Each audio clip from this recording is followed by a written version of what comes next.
2020 been absolutely crazy, but there have still been some great board games. So let's give you my top 10 board games of 2020. We're going to start with some honorable mentions. Number one is Unmatched Cobble and Fog. When this first came out, it's got Dracula, Jekyll and Hyde, Invisible Man, Sherlock Holmes.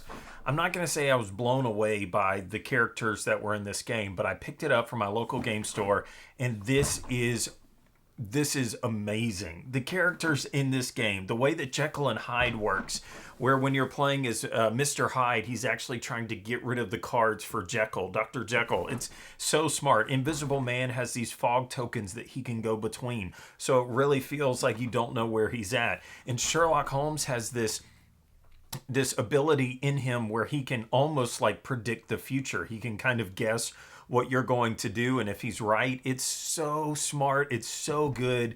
This is a great game. Viscounts of the West Kingdom. This is the last of the West Kingdom series. This game is great. Shem delivered with the final game in this series, and it is so cool. It's so different than all of the others, in that it's got this rondelle and you're going around and around and you're trying to land on certain locations. It's really good, and I recommend you checking it out. Hunt the Ravager is a 2 to 4 player hidden movement game where you get to play both the hunter and the hider. Most hidden movement games, you're picking either side, playing out the whole game and seeing how it works. This one, which is actually designed by a friend of mine, we got to test this game and play right here in my board game room, so little disclaimer there for my bias, but this game has a cool aspect in it where you play as the Ravager and you're hiding, and then once you finish that, then you flip around and now you're hunting the Ravager. And so it's a really smart take on being able to play both sides of that, and the game still plays in 30 to 60 minutes, so it's really, really cool. And then lastly, in my honorable mentions is ScoobyDoo Escape from the Haunted Mansion. This is a Coded Chronicles game. They've already announced more that are using this system, and it is like an escape room in a box type game. But what's cool about it, they still do the envelope system in it. But what's cool is they have all of the characters, Daphne, Fred, Shaggy, Scooby, Wilma, Velma. Sorry, you can tell I know a ton about Scooby-Doo. But the way that it works is once you have one of these characters, they have, like, say Velma has a 1 and a 0 in front of her name, and she would go around to items in the room that might be like 10. And so you combine her 10 and her 0, and you would go and you'd look, oh, there's nothing there for that.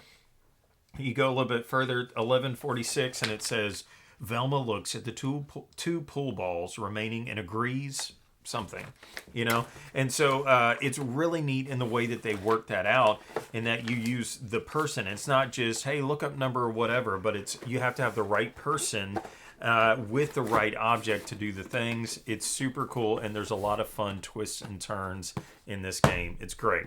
Honorable mentions, there you go. Check them out. Now let's go to my top 10 games of 2020. Number one is Pan Am. You can go to your local Target and pick this up off the shelf for $34.99, I believe. That's full MSRP. That's a great price on a board game these days. And there is a ton in this box. This game has great artworks, really cool components, and the gameplay is there in this one. I remember over Christmas break, we played this with the Thanksgiving break. We played this with the family, and they went nuts over it. They said, we got to play this again, and we got to play this again. And so it is a fun bidding mechanism in the game where you'll go to a location, you'll say, okay, I want that plane, but I'm willing to pay 8 for it. But somebody could come along behind you on their turn and say, no, I'm going to bid 10 for it. And then you get your token back. And then on your next turn, you get to place it out somewhere else. So it gives you this slow bidding auction mechanism where you say, okay, well, he bid, I'm not going to pay 12 for that. So instead, what else could I do? And so you go somewhere else.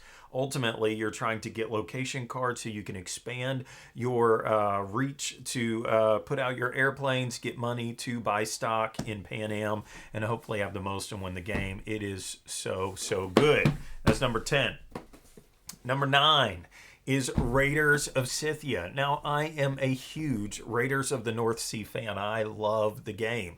And so when they said that they were going to come out with Raiders of Cythia, which is kind of like a streamlined version. If you took the base of Raiders of the North Sea and then you trimmed out the best parts of the two expansions, and if you put it into one, you'd have Raiders of Cythia. So my recommendation is for anybody that doesn't have Raiders of the North Sea, pick up Raiders of Cythia. Instead, it is a streamlined, smooth version. I love the art style. The color palette in this one is so cool, and the game is great.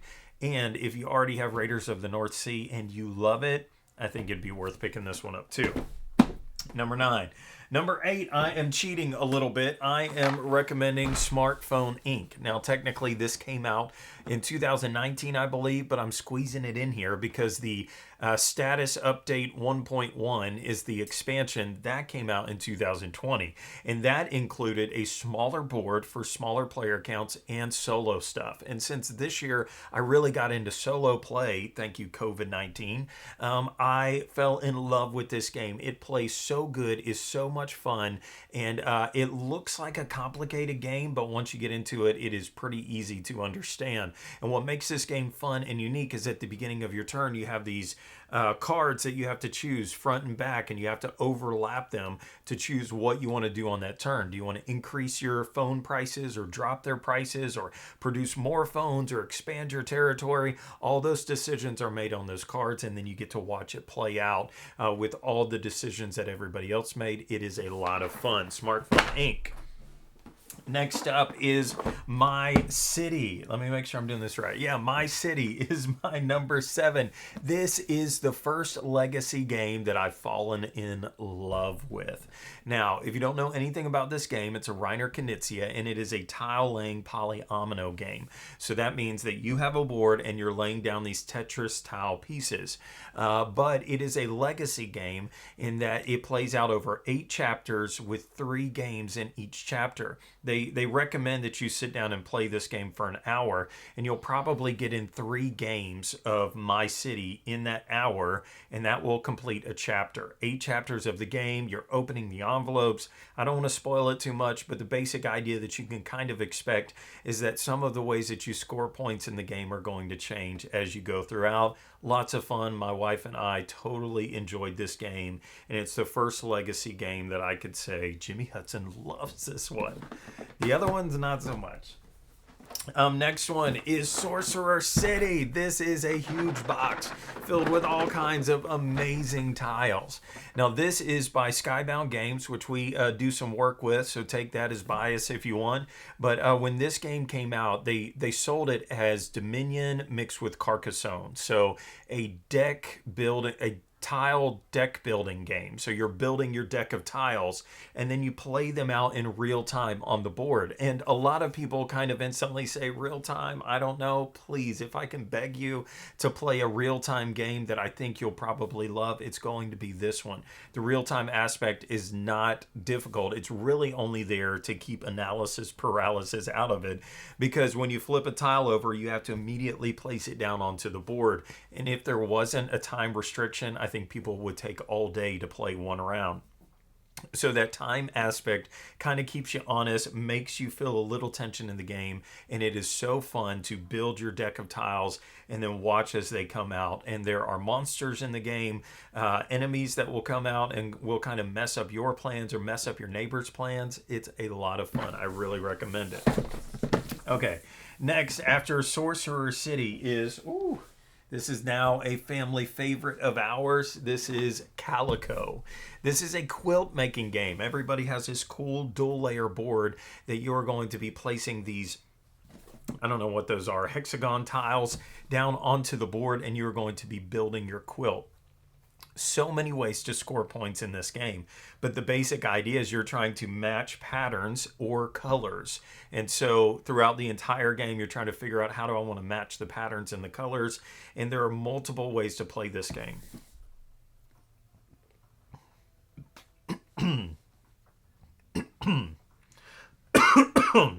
Let's do that again. All right. Next up is Calico. This is such a great game, and I really struggled putting. I wanted to put this one higher, but there are some other ones down the road that I just thought beat it out. But this is such a great game. Now, I'm gonna say this, and at first the comparison might not make sense, but hear me out. Calico might be replacing Azul for me and my family. The reason is Calico is a tile building game, so you're going to be taking tiles, kind of like in Azul, and placing them down onto your board to score points. But I don't know if you've done this in any of the Azuls where you are waiting and just hoping that certain tiles will come out of the bag that you need. And if the right one comes out and you could place it right here, it's going to work perfectly. You're going to score all the points. You're going to cheer. That happens in Calico. You're building this little quilt and you're trying to match patterns and colors.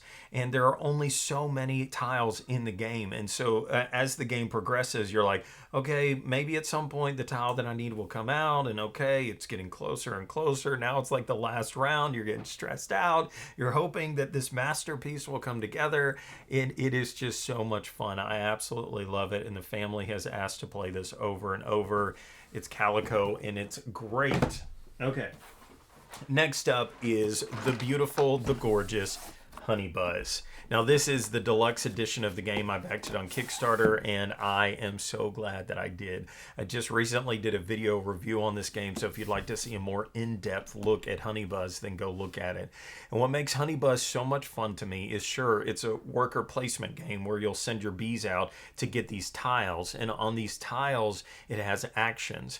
And so you do worker placement on that part, but you are placing this down onto your board now into a pattern. And the actions that are on that tile do not trigger until you made a full cell. And it's such a fun, I don't know what the word is, satisfying puzzle for me to lay these out and to trigger them in the order that I want, when I want it to go down. And then I'm working with what everybody else is doing in the market on the board. I 100% love this game. I think it is a great, great design and one of my favorites of the year. Honey Buzz came in at number 4. Number 3 on the list is a big one, so give me a minute. Boom! Tidal Blades, Heroes of the Reef. Again, another Skybound title, so tell me I'm biased if you want. But this one, oh my goodness, it's so gorgeous. It's so big. It's so beautiful. This has got to be one of my favorite box covers of any game that I have. And when this came in the mail, I was so excited to get it to the table now. I backed this game, went all in with the deluxe, got the extra expansion. I went in, and so I was very concerned that this was going to be beautiful but not fun. But this is beautiful and it's fun. And this is a dice building game, so you're going to be getting dice and building them up and upgrading your character. The components are absolutely gorgeous. This is one of the best productions of the year. The insert is perfect. Everything about this game is great, and they have part 1 on the bottom of the box, so they give me hope that something great is also in the works for the future. Tidal Blades takes my number 3 spot of the year. It is great. Number 2 on my list, I do not own a copy of. My friend Robert owns it, and we played this game on January 1, 2020, and we played this game twice.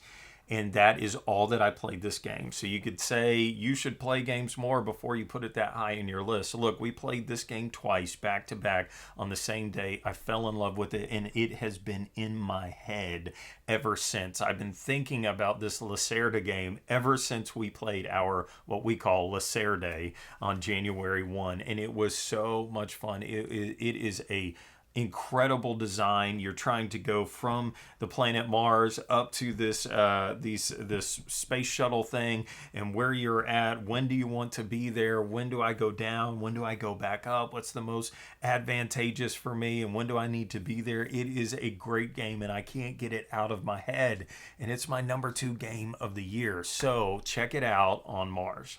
Now, number 1, and I need to say this before I show this game, I do not own the retail version of this game. I was sent a prototype of this game to check out. And so I don't even know what the final version of this game looks like. I haven't played through those pieces. I have just played with this prototype, and it took the #1 spot for me. It is such a great game. It's The Lost Ruins of Arnac. Ta-da! #1 is The Lost Ruins of Arnac. This is such a great game. The artwork is so good. The theme is awesome. You're these archaeologist type people that have just found this new forgotten lost island. And so you land on the island and you are going to explore it. And so as you explore it, you're revealing new locations on the board that are going to give you some cool stuff. So it's a worker placement game that is driven by deck building. So I'm able to do things, worker placement type activities, based off of the cards that I have in my hand, and you can build that deck as you go. So it's a simple worker placement game mixed with a simple deck builder, and they work perfectly.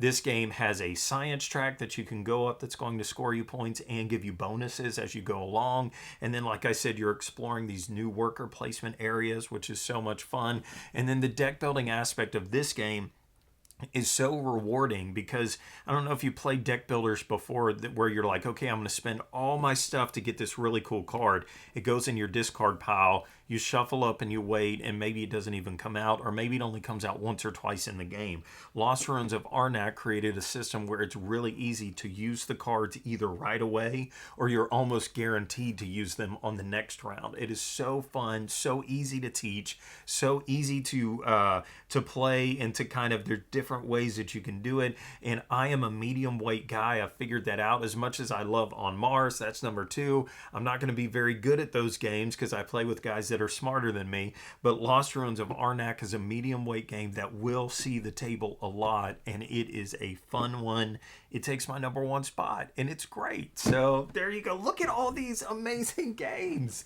You know, I know that 2020 was awful, right? And we had all this craziness that went down in this year. But I'm telling you, I've heard people complain about 2020 and say that there's not a lot of good games that came out this year.